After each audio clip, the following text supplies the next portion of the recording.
everybody. This is James Michael from 6 a.m. and you are rocking out on May the Rock Be With You. But more importantly, James, welcome to May the Rock Be With You. It is lovely to talk to you. Thank you. It's great to be here. Thanks, man. Now, it's actually been about 5 years since we last chatted. So let's catch up. How have the last 5 years been for you? Whew, that's a loaded question, isn't it? Yep. It's been good. I think we spoke right around, was it Prayers for the Blessed or Prayers for the Damned time? Yeah. It's obviously it's been an incredibly different time for us. When we got off the road in 2016, we knew that we were going to take a little break and step away from all of it for a while. We just didn't realize it was going to be this kind of a break. And I think a lot of people, just had no clue what it was really going to mean. But it's been a pretty impactful few years.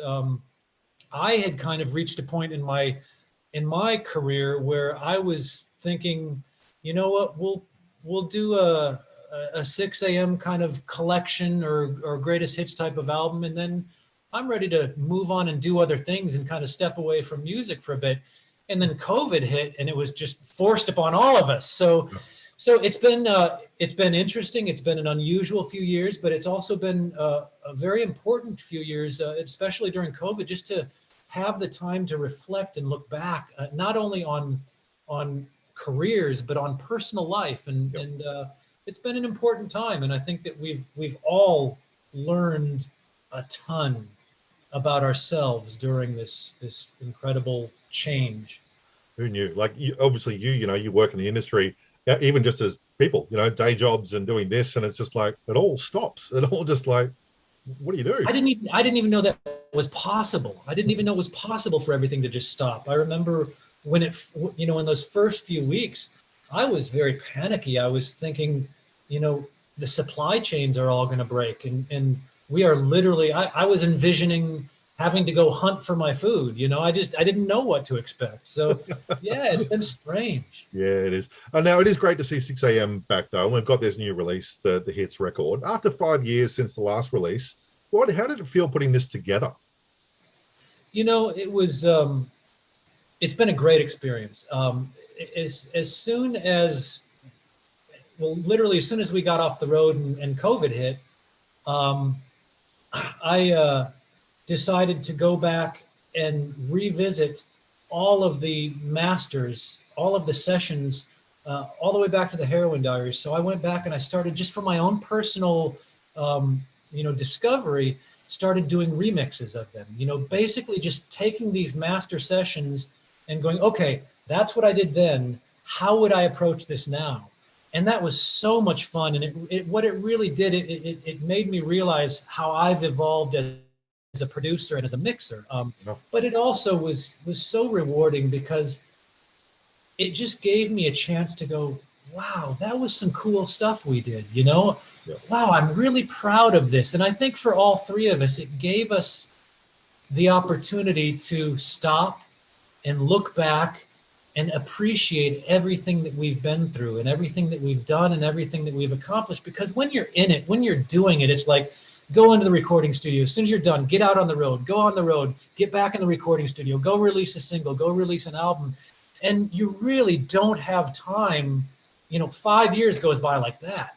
So to all of a sudden be forced to take the time was a real gift. And I think that, I think that for all three of us, we really felt like it was a great way to kind of put a bow on this last decade of hard work and music that we've created. Yeah. And like any hits album, obviously you guys have to agree on what goes on it. Was there anything that you wanted on the record that didn't make it? Ooh, that's a great question. You know what? Yeah, there's a couple songs. I really have always loved that song Van Nuys off of the Heroin Diaries soundtrack. And I thought that one was always an important song for us.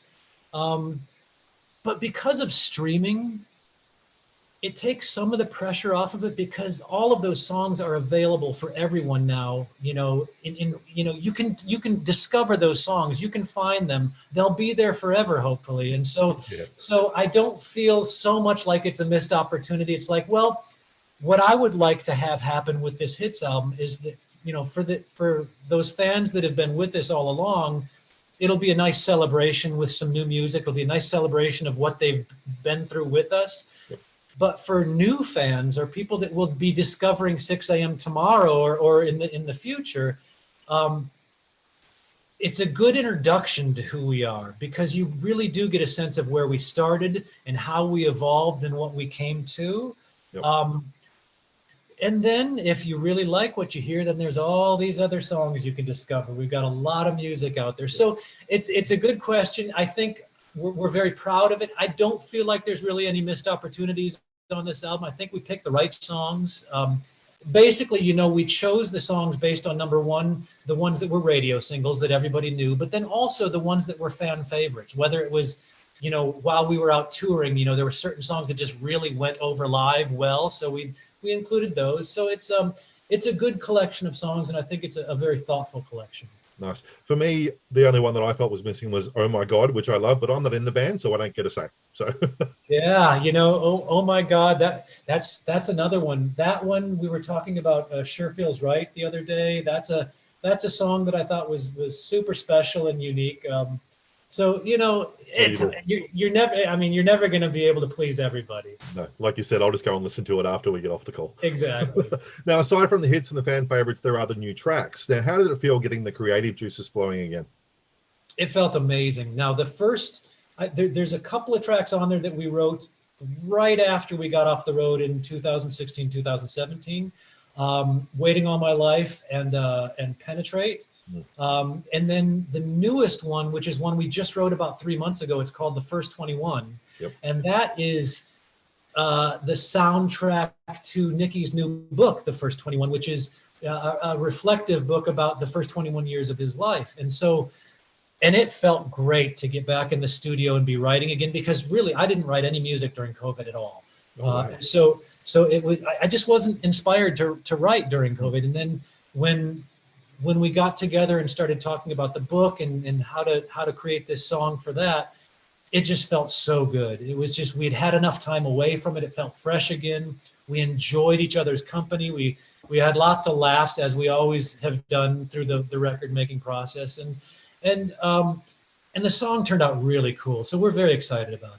Yeah, it was like, I had it on yesterday, and it's like this Queen track that's on like everything. Like, it's just like boom, and it was crazy. Like, that's cool. Yeah, I'm glad I'm glad you like it. We really wanted it to be nostalgic, not only in its message, but in its sound. Hence the real kind of Queen harmonies and the real throwback feeling of it. Just it's a very simple production, which kind of harkens back to those 70s and 80s rock songs that we love so much. Yeah, I love it. And you also did a bit of remix in there. You did that rock version of Skin, which is off the hook, man. That is so good. Like, oh, cool. I'm glad you like that. Yeah, that was a fun one because, you know, that song has always been a fan favorite.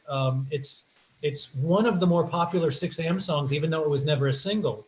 So we really just put it in that context and gave it that sound, just in the event that maybe it could be a single one day. You know, it with the heavy guitars and the drums, it would be more comfortable on rock radio than the piano version of it. So that was a fun one to do, and I'm glad you like it. I was really excited about how that one turned out. Yeah, it's nice. Now, is this a possibility, though, or a springboard for more new material from the band? You know, it's funny. Every time 6 a.m. has made an album, we've said, this is the last album we're making. We said that on the Heroin Diaries soundtrack, to be honest with you. We said, yeah, we're not going to do another one. Then we made This Is Gonna Hurt. And then we're like, yeah, this is definitely our last one. And then we made Modern Vintage. Like, yeah, no more. That's it. We're done. So I've learned to never say never when it comes to 6 a.m. But that being said, we really set out to, as I said earlier, put a nice bow on this package. And in the event that this is the last thing that 6 a.m. does, we feel that it's something to be very proud of, and it's a very thoughtful representation and celebration of what we've done over this last decade. We don't have any plans to do anything moving forward, but as I said, you know, I learned a long time ago, never say never when it comes to this band. I love it. Now, as things slowly start to open up again, obviously you're saying never say never. Any chance of getting out on the road? Boy, again, no plans to. We had so much fun out on the road.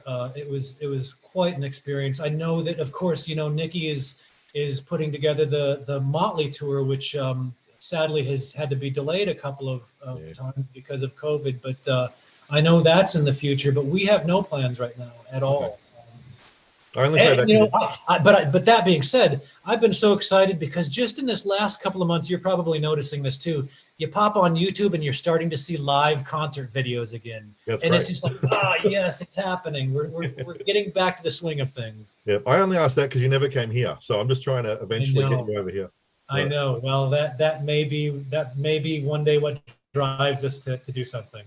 I like that. Now, we've talked about 2020 and even this year before. What, if anything, has the whole situation taught you that you'll now maintain throughout your life and career? Well, I've done an awful lot of reflecting during this time, as I think a lot of people have. When you're forced to look at the fragility of life, you do start to reflect a bit, and you do start to kind of take stock of who you are and where you came from, and what life means to you. And I've been doing a lot of that really since we got off the road. So I'm such a hermit. I've basically been in quarantine since 2017. So I've had a lot of time to think and kind of reflect on my past and dust off those old memories. And it's been a great experience, because I'll tell you, I have had such a crazy, incredible, fascinating, wonderful life, and I'm grateful for every minute of it. And being able to be given the opportunity to actually do a greatest hits album is something that all artists dream of. And so it's been a dream come true. And I think the timing of it really couldn't be better, because we're all coming off of this period of time where that's all we did was look back on our lives and kind of analyze and reanalyze things. So I think the timing is really good. And I think I think most people have probably had the opportunity to do a lot of reflection lately. Yeah, and I hope so. If they didn't, I kind of hope they did. You know what I mean? Like, I feel like it was the time we should have. But anyway, looking back over your catalog, it's very easy to say what can change within a band. Like, you were together for X amount of years. What's the one thing, though, that always remained the same about 6 a.m.? Oh, that's a great question. I think that because 6 a.m. started off just as three friends making music together, we weren't a band, and we really intentionally we said over and over again, we're not a band. We are not a band. We will not be a band. We were wrong, but that saying that and believing that is what gave us the freedom to be as creative as we possibly could, because we didn't have to conform to any type of expectations that people have of active rock bands. We didn't even know if we were going to be a rock band or a metal band or a pop band. We didn't know. We just were making up songs and kind of seeing where they went. And that was such a freeing mentality to have. It really opened up the possibilities so much wider than what they would have been had we said, all right, we're a band and we're going to do this and we're going to get on the radio and then we're going to tour. So we really tried to keep that mentality through all of our records. And I think for the most part, we really did a good job of doing that. We'd say, hey, even though we're kind of a band, we're not a band while we're making this record. We're just three friends just making up stuff. And that really helped drive the creative process for us. So I would say that's probably the one thing that I am so proud that we maintained through all of our albums. Definitely. And you know what? If the hits and as well as the damned and the blessed are the ones you go out on, you've done a good job. So thank you so much. Yeah, we're extremely proud. And when you make so much music in a relatively short period of time like we did, you kind of forget about things. So this process of putting this album together has just been awesome to go back and go, oh yeah, I remember making that one. I remember what we were feeling, or I remember the fight we had about that song, or I remember laughing until we cried while we were recording this. So it's been great from that respect. Awesome. Now, last year, I always loved this song, but Maybe It's Time became a really important track last year for the Artists for Recovery. Now, as an artist, how does it feel when your song you created takes on a new life for an important cause? Oh, it's amazing. It's one of my favorite things about being an artist and about being a songwriter is when other other artists embrace your music and reinterpret it their own way. It was so cool because that was during COVID. So we weren't all getting together in studios. Each of the artists were recording it on their own and then sending the tracks. So it was so cool. Every time you'd get every time I'd get an email and it was another track coming in, it was like, oh my God, I can't wait to hear it. And then to hear how they interpreted the song was just so cool. It made the hair stand up on my arm. So it was a great experience. And we were just so grateful that they were willing to do it because, as you mentioned, the cause was so important. I think especially because of the pandemic, yep. Important issues like this, can very easily get forgotten. And just because a pandemic hits, it doesn't mean that the opioid crisis goes away. In fact, it gets worse. It gets exacerbated by it. So we felt it was very important to bring that back into focus, bring it back to people's attention. And, that's always been something that has been, Nikki's always been very outspoken about it. And it's also something that's kind of become expected of 6 a.m. to never let that too far out of our sight. So it was an important thing for us to do. And we were so pleased with how that turned out. Yeah, nice. No, it was one of the last year, there weren't too many nice things happening. It was great to see some things come out that had that positivity and that hope in there, So it was really cool. Yeah. Now, obviously, you said you haven't been doing much, but what have you been up to outside of, 6 a.m.? Anything musically or anything you can tell us about? After we got off the road, I made a couple more records, but then I was burnt out and I needed some space from it. So I've done very little music in the last couple of years. And that was very intentional. As we were talking about earlier, it became so important for me to really take stock of who I was as a person and how I got to where I am. So I did a lot of reflection and just a lot of just kind of personal exploration and spending tons of time with my family. And I have to tell you, all three of us are probably happier than we've ever been because we took that time to really focus on some things that were not the crazy whirlwind of music. Yeah.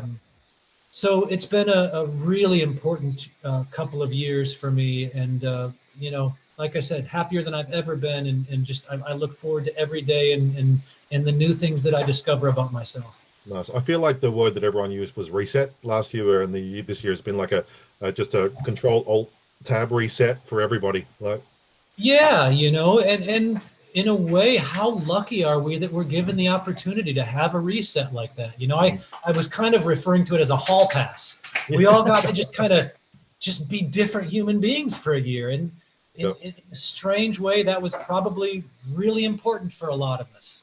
I think so. Now, what I like to do with everyone, I like to look ahead to the future a little bit of prediction here. Finish this sentence for me. In 2022, 6 a.m. will... Ooh. In 2022, 6 a.m. will... Ooh, this is a good one. Give me just a second here. You might have to edit out some of this thinking time here. In 2022, 6 a.m. will be incredibly proud of what we've accomplished over the last decade, and hopefully be inspiring new artists to, forge new paths like 6 a.m. has, and follow their hearts and explore their creative imagination. I think that's really the best thing that I can hope for. We're always going to be friends, whether we make any more music or not. I think that we will all constantly celebrate the experiences that we've had together and the friendship that we've built together, and we'll be rooting each other on no matter what it is that we're doing. DJ's got an amazing project that he's working on right now with a whole different style of music, and Nikki, of course, will just continue to be writing, amazing books and doing incredible photography. And, I just don't know what will happen next for us, but I guarantee you there will be conversations and there will be ideas thrown around, and at some point something will spark us all to do something together. Cool. Well, I look forward to that spark being, we should tour Australia. Like, I'll tell you what, now that would be a fun one. And that's a big regret that we never did that. You know, I've got family there, and I would love to have the opportunity to do that sometime. We'll do it one day. Mate, absolute pleasure to talk to you again. Thank you for doing a video one. It's always awesome. Thank you so much, man. It's great to see you. Same, man. I look forward to seeing you down in Sydney one day. All right, my friend. Take care. See you, buddy. Bye.